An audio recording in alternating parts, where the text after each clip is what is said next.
নমস্কার। আজকে রবীন্দ্র জয়ন্তী, সেই উপলক্ষে রবীন্দ্রনাথেরই একটা কবিতা, ছোট্ট একটা কবিতা পাঠ করব।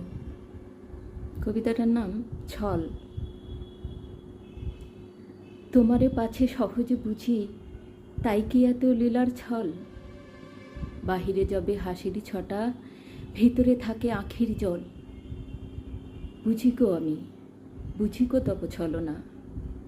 যে কথা তুমি বলিতে চাও, সে কথা তুমি বলো না। তোমারে পাছে সহজে ধরি, কিছুরই তব কিনারা নাই। দশের দলে টানি গো পাছে, বিরূপ তুমি বিমুখ দাই। বুঝি গো আমি, বুঝি গো তব ছলনা।